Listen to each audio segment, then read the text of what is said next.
नमस्कार बंधु, स्वागत आपण को मोर ये नुआ अध्याय को। तो आज आम ये अध्याय जानिबा विविध उन्नति पाई मंत्र। आज आम ये अध्याय जानिबा विविध उन्नति पाई मंत्र। तो चलतु डेरी न करी आरंभ करिबा।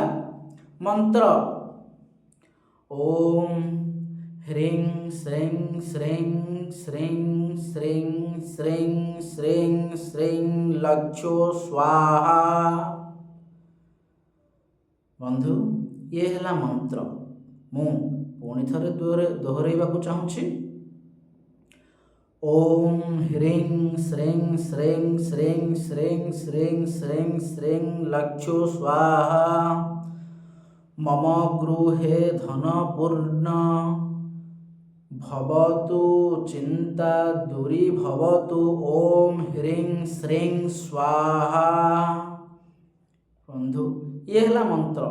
विधि चलतु आम जानिबा। विधि विधि बेपार चाकिरी किंबा अन्य कौनसी क्षेत्र रे उन्नति पाई उक्त मंत्र को नित्य 108 थर जप करिव। बंधु, आज आम जानिले विविध उन्नति पाई मंत्र। आज एतिकी आमे आगामी अध्याय रे जानिबा किछि नुआ। तो से पर्यंत आपण समस्त को नमस्कार।